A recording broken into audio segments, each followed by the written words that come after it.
This meeting is being recorded. Welcome to Hudson Valley Uncensored. My name is Brett Freeman. I'm here today with Tom Walogorsky and Brian Marschhauser and Bob Dumas. The three of them, they edit our 5 newspapers in Mahopac, Somers, Yorktown, North Salem, and the Katona-Lewisboro School District. Welcome, gentlemen. And I want to actually jump first to Tom, and I will say I learned of this yesterday on Facebook when it first came out, and I quickly called my parents. I'm very upset because there was a fire in Heritage Hills. My parents live in Heritage Hills, in the 960 range of homes, and I knew that the fire was real close to their house, and turns out it was a pretty tragic fire. So Tom, if you wanted to talk about that. Yeah, not to start us off on a bad note here today, but yeah, it's gonna be one of our big stories for Somers next week. It was a 2-alarm structure fire in Heritage Hills. Started around 4 o'clock yesterday. That was February 16th, and yeah, actually heavy fire, smoke damage. They requested mutual aid from pretty much every surrounding town, even including some of Bob and Brian's departments and everything. They got the fire under control by 6 o'clock. It was completely out by 11, but unfortunately there was a fatality. Actually, a woman and her dog both passed away. So yeah, just tragic for the Heritage Hills community, for Somers in general. The cause of the fire is still actually under investigation by the fire department and the state police. So yeah, that was kind of a bad call to get yesterday.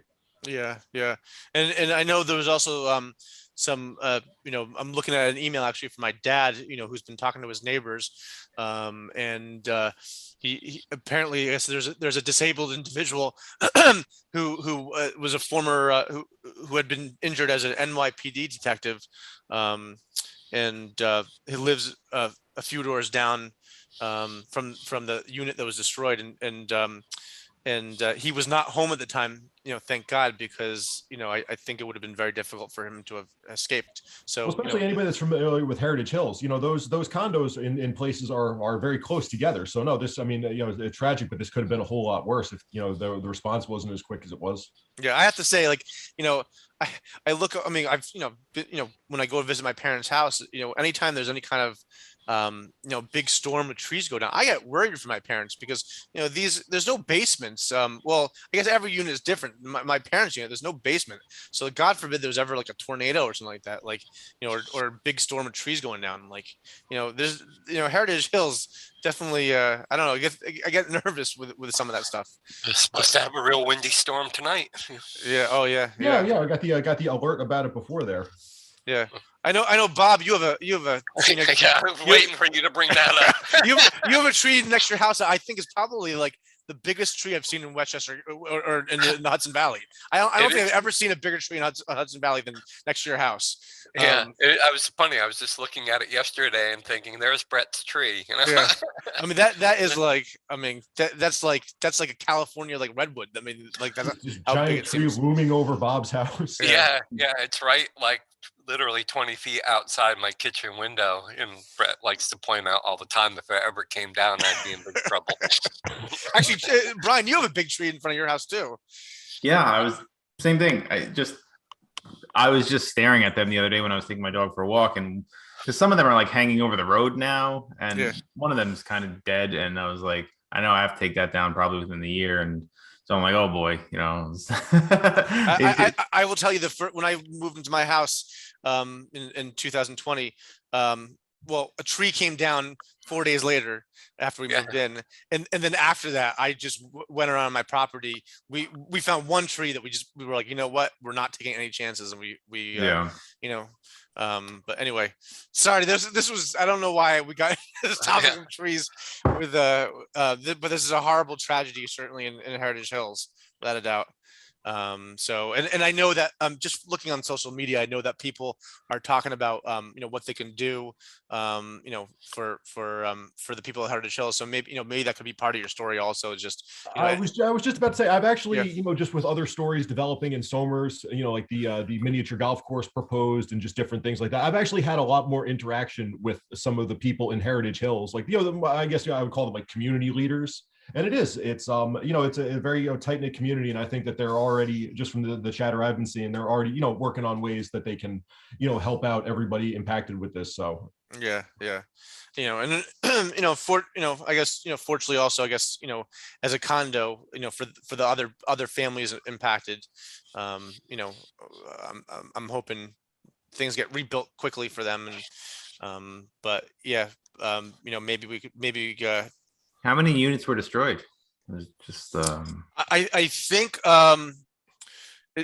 from what my dad said, just from talking to neighbors, and Tom, you might know more from any conversations you've had, but my dad is saying that it sounds like the fire did not spread further beyond possible damage to the next door unit. So it might just be one unit, that one other unit besides the person who died. But yeah, it didn't seem like there was anything beyond those two. Yeah, I'm sure there's firewalls, Yeah, yeah.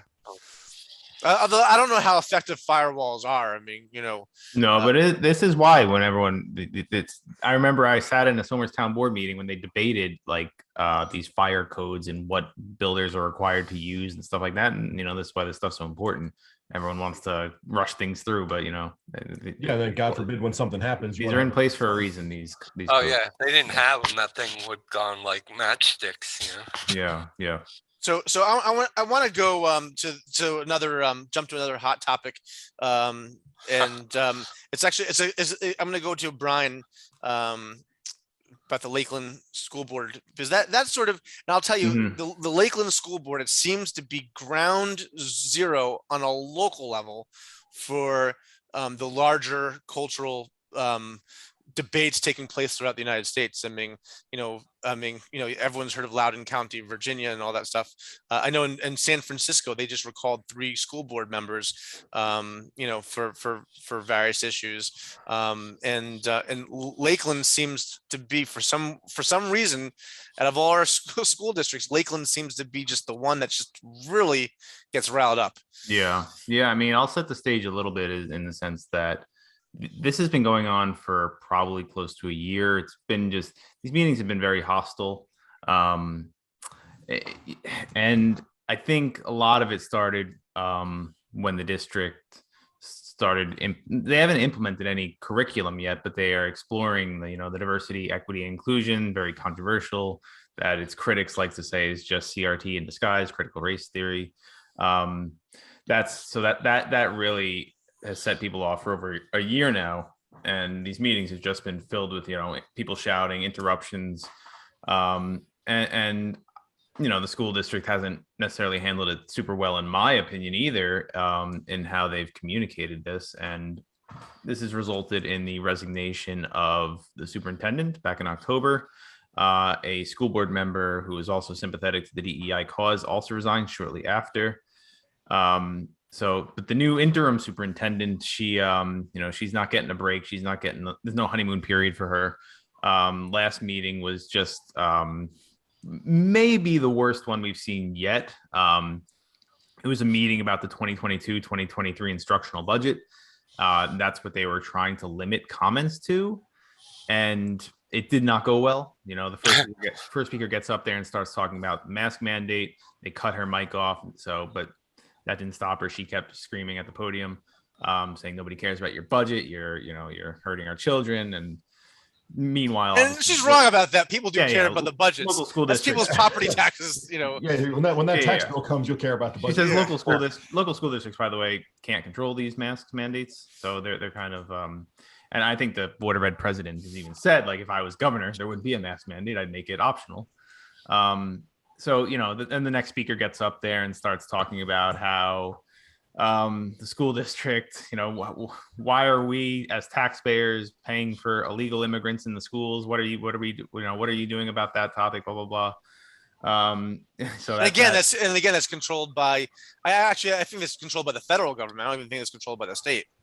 Yeah. And then the third speaker gets up there and starts kind of talking about pro DEI, he says, he holds up this thing where he's like, look, this is part of the budget. It says in your budget goals, this is, DEI programs and curriculum and stuff like that. So it's kind of a gray area, and the school district the school board gave him a little leeway, but then he starts telling these stories and, he's not talking about facts and figures, which I think they wanted, and he's more giving anecdotal things. And so then people in the audience started shouting him down, saying he's not on the budget. So this whole thing kind of then all of a sudden the school board president, Adam Kaufman, says, like, listen, if you guys can't behave yourself, like, we're going to stop public comment. And then that prompted somebody in the back of the audience to say, how very German of you, to Adam Kaufman, who is a Jewish man. So he, of course, did not take that very well at the insinuation that they were being Nazis, which is obviously clearly what the guy meant. And there were some other things that people claimed were said, but I wasn't there. So apparently when the other speaker got up and started talking about DEI, somebody shouted, "This isn't Harlem." But I didn't hear that. I couldn't hear it on the video. Other people swore they heard it, but so I'm just, but it's not on the video, so it's hard to say what exactly was said. And so we wrote about this meeting. I guess I should say we also spoke to the police chief, Robert Noble, who did confirm that additional officers were called to the school board meeting. There's usually one officer there. But more were called because of the rowdy nature of this meeting. And while they were there, those officers assisted the school board members and the administrators with leaving because apparently the quote unquote alleged hostile behavior in the parking lot. So they helped get them off the high school campus. And my God. Yeah, it was so. And Chief Noble said, he gave us a quote saying, so long as this continues, if people fear for their safety, we'll continue to be there. He said he hopes that civility soon prevails. That was his statement. And I think it's important to note, you did get a statement from Magdalena Perlman of Save Our Schools that sort of try to distance, those people who were, accused of, and we still don't know who might have allegedly said. Well, we haven't gotten to that yet. I was getting to that. Sorry, I apologize. All right, sorry, Brian. Sorry. So after we went to press, it came out that the president of the Lakeland Federation of Teachers, Michael Lillis, that's the local teachers union over in Lakeland, he claims, and this is secondhand information, that somebody said as they were leaving the meeting, somebody said to Dr. Karen Gagliardi, the interim superintendent, they called her an N-word lover. And then they said to Dr. Tracy Norman, the assistant superintendent for instruction, they called him an Uncle Tom, and Tracy Norman is black. And then according to Lillis's claims, Dr. Gagliardi had to call police because she was being followed to her home. And so this is where it's been a little challenging because this is secondhand information. Let me ask. I am going to ask you about the veracity of the other thing. Let me get to that. I apologize. I'm sorry. So this is secondhand information. He did not witness this. The person who's relaying these claims is Mike Lillis. He was not at the meeting. He did not witness this. So far, we don't have any evidence that this happened. There's nothing on video. We don't have any corroborating witnesses. I haven't heard anyone say I also heard that. And the victims, the purported victims, Dr. Gagliardi and Dr. Norman, are not speaking with us. So it's that's where it's very difficult for us. Yeah. Obviously, we've had, I've heard from a source that Gagliardi and Norman did indeed tell Lillis that this happened, but until we hear from them, it's really challenging to report on this because.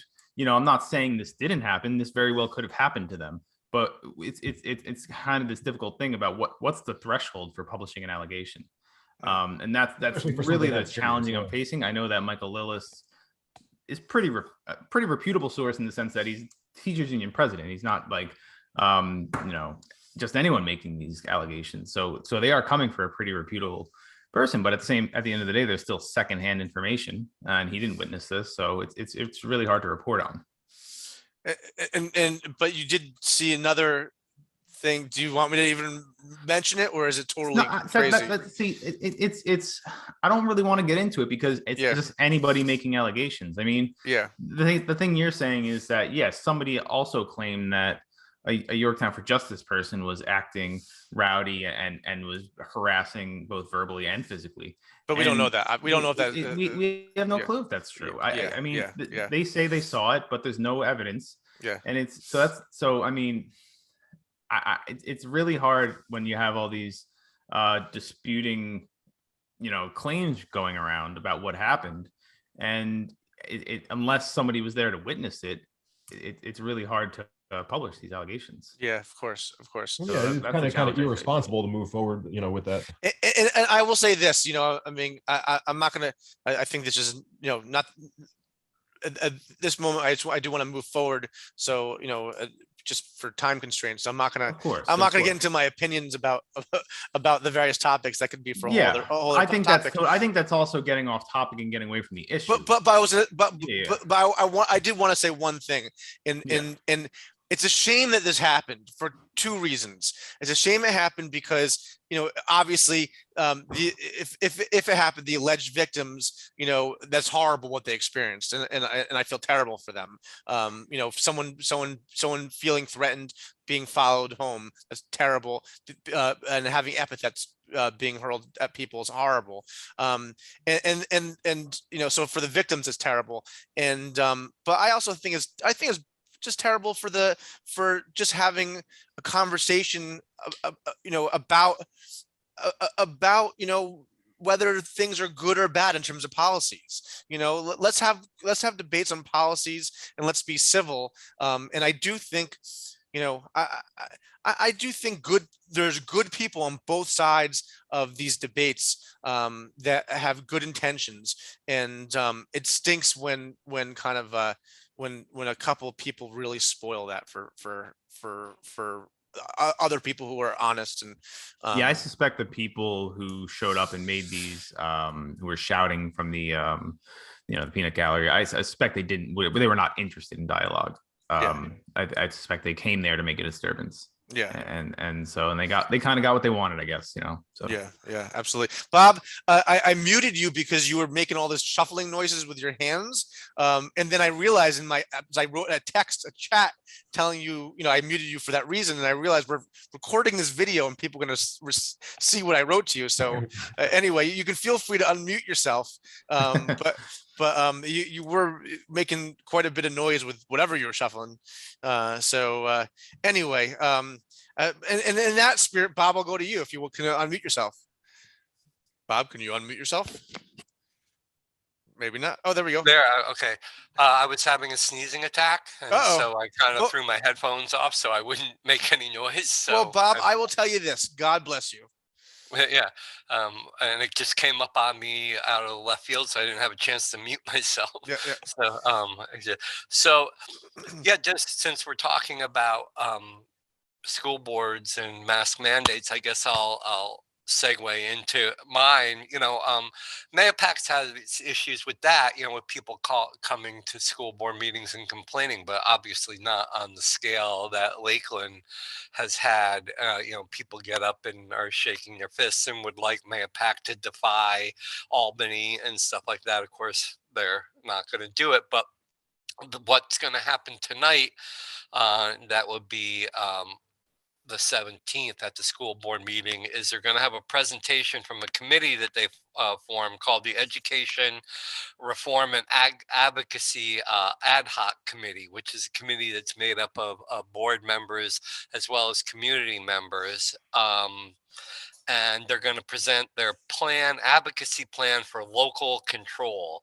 Our schools, our voice, our choice, calling for more local control and more metrics to end mandates, vaccine mandates, mask mandates, and of course we're talking about the school district. The president of the school board, Mike Mongon, wrote a letter to the governor's office that was also CC'd to Senator Harcum and Assemblyman Byrne, asking them to put more local control when it comes to these sort of things in the hands of school districts. They want the metrics that the Department of Health in Albany uses more spelled out, like the percentage of positive cases and percentage of quarantine students, infection rates by zip code and age group. They want it spelled out. The type of data that's used in making these sort of decisions. So, Bob, I have to ask you a question. With this committee that's created, is it a little bit of virtue signaling to constituents? Well, I you know, and that I'm just pure speculation, because I think we all see a light at the end of the tunnel as these cases are declining rapidly.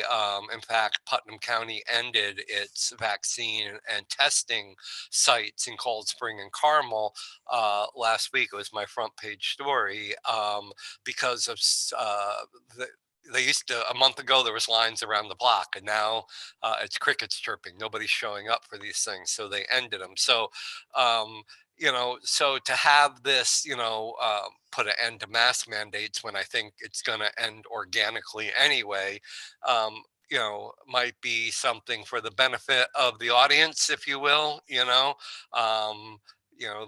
Hey, look, we're doing something. But I'll be watching the meeting tonight and seeing how it goes. So I mean, that's the way it feels to me initially, but it might be something there, a pacifier that they're using to placate their critics, that they haven't done anything. This sounds like a committee that would have been more useful 2 months ago. Yeah. I will tell you, the commentary I'm kind of reading is that things are magically changing, not necessarily because of the pandemic has necessarily gotten better, but because we're getting closer to an election year, and people realize that the people who were for mandates realized they were kind of on a losing proposition with that. So I don't know if I mean that's just sort of the commentary I'm reading. I don't know if that's true. I don't know if the pandemic is getting better or not. I read something this morning that said we're almost certainly going to see another Variant. variant. Yep. So I mean, who knows? Yeah, well, as far as Omicron is concerned, it certainly seems to be on its last legs. Especially here in the States like New York, where it first hit, hospitalization rates are way down, and they're almost down to zero here in Putnam County. So, like I said, the Department of Health here in Putnam County ended its vaccination sites and its test sites, which, like I said, a month ago, were extremely busy. So, Bob, I want to jump over also to the and this is actually really relevant to all of our towns. Kevin Byrne is not running again for assembly. We might have announced that in the previous podcast. Yep. But he is running for the Putnam County Executive, and he on the night of February 16th, he definitely had some good news for himself. Yeah, he officially, and this is kind of a messy, complex story, not so cut and dry as it normally is with Putnam County Republicans. There's been a lot of infighting over this. Kevin made a decision last fall that he wasn't going to seek re-election as a state assemblyman, and he told me he has a new baby. It's like a year old. He wanted to work closer to home and not travel to Albany all the time, but still wanted to be involved in politics and do something. And so Mary Ellen Odell, the current county executive, has termed out. She's maxed out on her, can't run again. And so Kevin wanted to run for that. Funny enough, by the way, I have a feeling being a county executive is probably a little bit more of a complicated job than being an assemblyman. Because with this assemblyman, you're a legislator. You're not actually like controlling, implementing laws. So I don't know. I think right, like a county executive is like the CEO. Yeah. So I've got to imagine that he's if he gets this position, he's going to be pretty damn busy. Yeah. Oh yeah. It's kind of funny. I mean, but some people might look at it as a step backwards as far as a political career is concerned, because it's county level, not the state level. So it's a big fish in a small pond versus a small fish in a big pond. But yeah, he decided, for whatever reason, he wanted to run for county executive. Now in Putnam County, to get an elected position as a Republican, whether it's on a local town board or at the county level in the legislature, or certainly a county executive, normally you have to go through the GOP committee, and especially through Tony Scannapieco, who is the longtime chairman of the Republican committee. And these are not my words, but everybody has said, and I have it in some letters that I've obtained, saying you have to kiss Tony's ring and meet certain requirements and be to be given a shot at these positions. Kevin apparently was not Mr. Scannapieco's first choice. That would have been Carl Albano, who is a county legislator and who is also thrown his hat in the ring to get the GOP nomination. Last week, Kevin got the Conservative Party nomination. Last night, the 16th, as Brett mentioned, the Republicans met, and Kevin got it, probably much to the chagrin of Tony Scannapieco. Now, let me ask you a question. Do we know that for sure that was to the chagrin of him? And the reason I asked that is, I've got to imagine he has a pretty good relationship with Tony Scannapieco, even if he wasn't his top choice. He might have, but yeah. Mahopac News has obtained a bunch of letters that Tony has written to GOP board members, basically calling out Kevin as being disloyal and dishonest, and accusing him of all kinds of things, saying that he has broken the Republican, he's brought the Republican Party in Putnam County to the brink of broken. Which I actually personally, look, I don't live in Putnam County anymore. I did, but I as an observer, and as publisher of Mahopac News and as a reader of the paper that you edit, Bob, I get the feeling, and also just from my interactions, limited interactions with Kevin, I get the feeling he's a pretty nice guy. I don't know. He just seems like a really. He is a nice guy. Yeah. I mean, whether you agree with his politics or not, he's a good. He's like a wholesome guy. For lack of a better term. Yeah. And so anyway, what the whole spin on this, what Tony was saying is that. He alleges that Kevin accepted donations to his re-election campaign for assembly when he knew he wasn't going to run for it.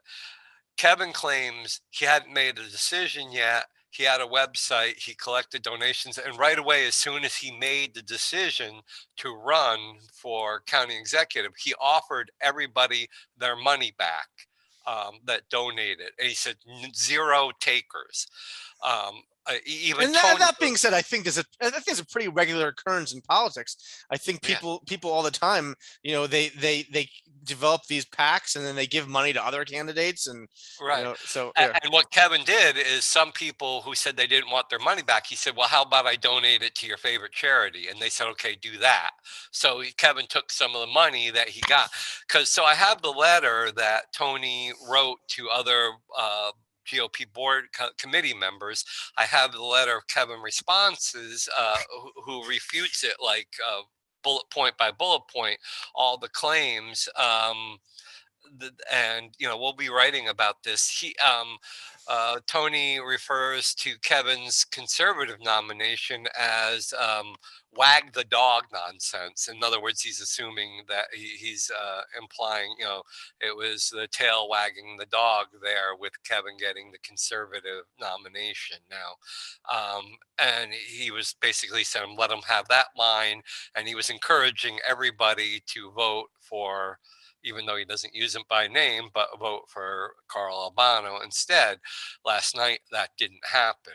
Yeah. So, who, by the way, is also a really stand-up nice guy. I like them both. So yes, in fact, I have a letter that Carl wrote to the committee members, basically distancing himself from Tony's letter, saying that he's not speaking on my behalf.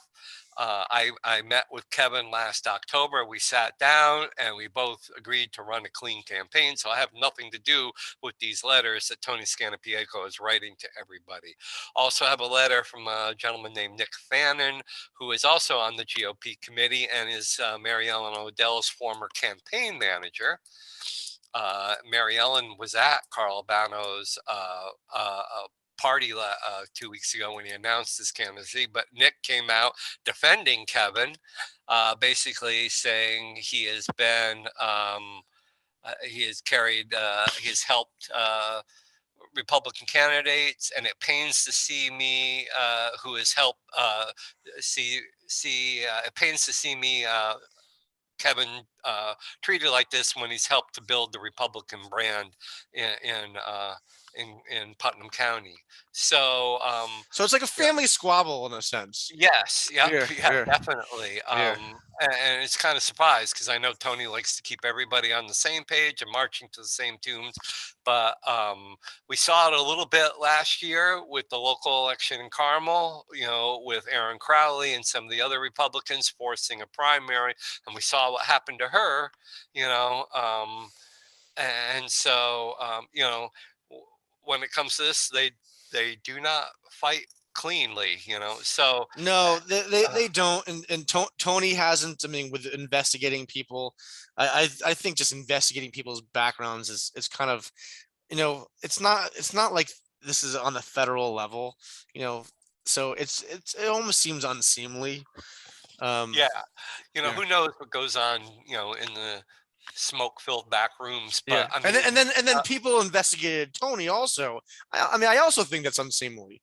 I mean, I don't know. I just, I just. well, what the funny thing is Yeah. that you're referring to, and I actually think it's a proper thing to investigate. You think it's proper to have to hire private investigators? No, I'm not talking about private investigator. The sheriff's department is investigating Okay. whether Scannapieco's degrees are legitimate. He claims to have a PhD. See, I think it's ridiculous that the Putnam sheriff's office is investigating that. I don't know. Well, they're not. The attorney general is. I think it's ridiculous. I think it's a waste of resources. Let's investigate. Let's try to get rid of heroin in Putnam County. Yeah, Well, isn't that something that can be investigated with like a Google search? Like, well, that's the thing. He has a diploma on his wall, and I forget, Loyola.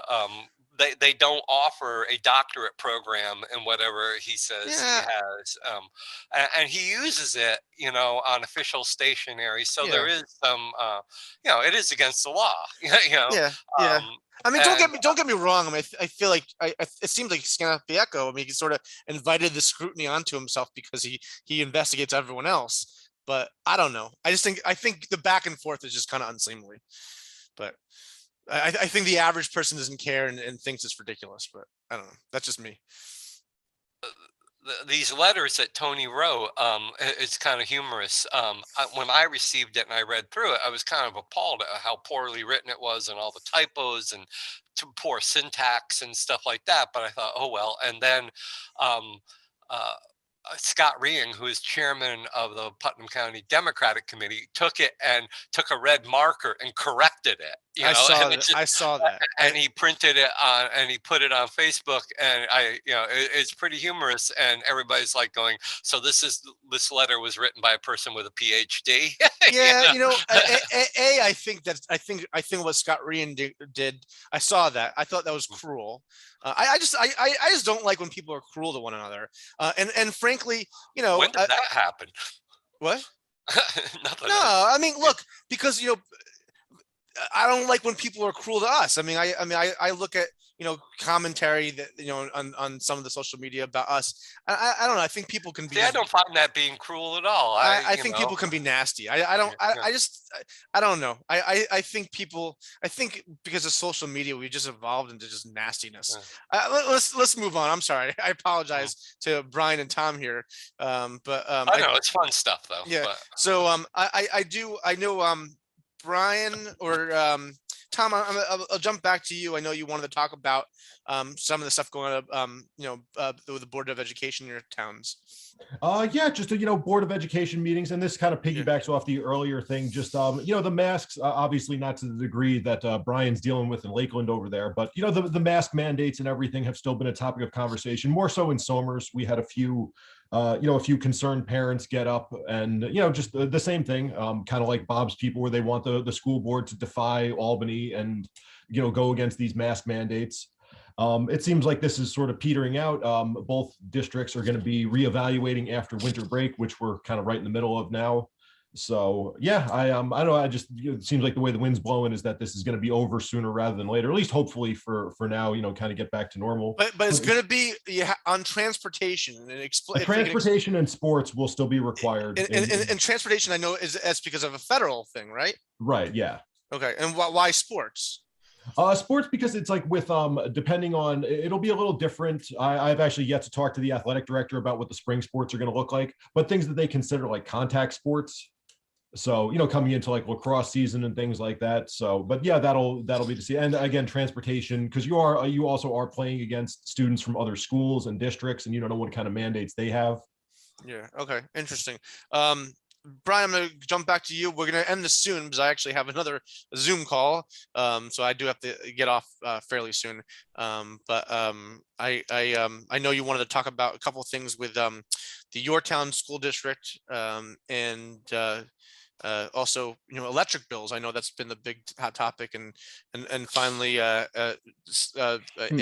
Vidagashi. So I'll let you jump into those three topics. Yeah, I'll be brief. With the electric bills, we talked about this last week. Basically, a lot of people's bills doubled and tripled, and now a lot of local town boards, I know mine, have put together a resolution basically going against Con Ed's request for another rate hike, which would be 11% for electricity and 18% for gas. I think that's probably going to be spread out over a 3-year period. But yeah, so they're seeking another rate hike at a time when electricity is just soaring through the roof, and people are getting these backbreaking bills.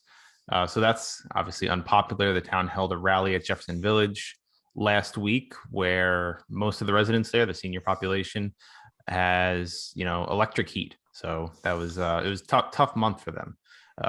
But heating oil is up just as much as electric heat is probably. So I don't think they're being unfairly targeted, electric heat people. As someone who paid just $900 for an oil delivery, I can tell you it's it's not a picnic having heating oil either right now. I will tell you this, just interrupt real quick. I don't think I've ever shared this with the three of you here. I've shared this with our salespeople because it really impacts our sales and the prices. But the cost of paper has gone through the roof over the past year. And as we're starting this coupon magazine, and it's got the supply chain crisis is gotten to the point where the printer we're going to go with, they couldn't get their hands on the paper we needed. Wow. So I've been scrambling the last few days to find another vendor. But we're going to lose money on this coupon magazine at least the first go round, because we sort of probably didn't price the ads right, and we're probably going too heavy of a paper stock that we kind of initially said we were going to do. But purchasing paper right now, from what I've been told from printers, it's almost like putting money in the stock market. There was stability up until a couple of years ago, but now it's like it fluctuates like the stock market. It's been horrible for us. Luckily for us, for our newspapers, we kind of follow the coattails of Gannett. Gannett is a Fortune 500 company that they own our printer. They own North Jersey Media Group, who prints our newspapers. And I have to say, I feel like we're protected, at least in terms of supply from them, which is a good thing. But our prices for the newspapers have gone up through the roof. So, and this is and also the delivery of our papers. The trucking that we pay. That price has gone up a couple times in the past year. So anyway, this is why inflation is happening. everywhere. It's hitting our industry. That means, it's not just us. I mean, all our competitors are going to have to raise their prices as well. This is crazy. But anyway, I'm going to let you. No, I follow stock. I follow financial news very closely, and I saw that. Like, I was just looking at commodity markets the other day. Obviously everybody knows like lumber is at an all-time high. It's ridiculous, and like I saw like corn is at an all-time high. I was like, oh my god, the corn market is exploding. Which is probably why your cereal boxes, your cereal costs so much too. Not the corn market. Yeah, I know, it's a great time to be a Husker. Yeah. Well, corn's in almost everything, and they're all processed foods. Yeah, seriously. So yeah, something's gonna give at some point. But I'll skip the books in Yorktown because that's an older story at this point. Sorry, and move right on to Vidat Ghashi. So Vidat Ghashi is a county legislator who lives in Yorktown Heights. Right now, he represents. I don't remember the exact district number off the top of my head, but he represents basically Yorktown and a part of Somers. He actually represents a part of Somers, part of Yorktown, I think all of Newcastle. That's his area. And so what happened recently is up until still right now, Yorktown is represented by Mondaire Jones in Congress. Yorktown has 43 election districts. 42 of them are Mondaire Jones, and one little tiny election district is Sean Patrick Maloney. You mean New York has 42? No, Yorktown. Yorktown has 42? 43 election districts. Okay. Yeah. So Yorktown has 43 election districts. 42 of them are Mondaire Jones, and one little sliver is Sean Patrick Maloney. Got it. Okay. All right. And so Sean Patrick Maloney is, once again, I'm bad with the numbers. I think Mondaire Jones is like 16, and Sean Patrick Maloney is like 18 or something like that. Congressional district. And so I think with the redistricting that it looks like likely to be approved by Albany. That's what I'm guessing. I haven't been following too closely, but according to the new maps, District 17, which is represented by Jamal Bowen out of Yonkers, that district represents a portion of the Bronx, Yonkers, New Rochelle, that area. But now with redistricting, this little sliver goes down all the way up to Yorktown, northern Westchester, and Somers. It's so all of a sudden Yorktown is going to be represented by a down county guy who maybe his policies might be seen as a little too progressive for northern Westchester. So that looks like it's opening an opportunity for some more moderate Democrats. And I know that a few have already thrown their hats in the ring, including Vidat Ghashi, who last week filed. He filed to run for Congress. I haven't. So he's going to primary this. Yes, this he's a Democrat as well. Right. And Jamal Bowen. So he's likely. It sounds like he's going to primary Jamal Bowen. And I think there's a lot of. I know Bowen is actually lost some favor with Democrats because I think he voted against the Build Back Better bill. So I think that has cost him some support here. Did he vote against it because it wasn't progressive enough? Or I don't know. Okay, I don't know. I know the whole like. Okay, because I know the whole squad. I know sometimes there's squabbles within the Democrat Party in Congress where some people think it's not progressive enough. Some people think it's too progressive. Either way, I mean his vote didn't matter that much because it was passed comfortably, I think, in Congress, right? But it's where the Senate. The Build Back Better. I forget. I don't think no. The House passed it. Yes, the Senate did not pass it. Yes. Yeah. Passed in the House, and so I think he cast his vote lost him some support. I know that, like I said, so I think people see him as vulnerable, and might see a lot of Democrats in this area primary him this year. So this northern Westchester now has a new congressional district, or will have a new congressional district, and so that's interesting there. I plan to call Vidat probably later today. So P.S. if Build Back Better got passed by the Senate, it would greatly benefit newsrooms across the United States, including ours, because there was a provision in there that basically would give Halston Media a massive tax credit for employing you guys, employing our designers who are considered journalists because they engage in our content. I didn't entirely agree with the legislation politically, but it definitely would have had a nice impact on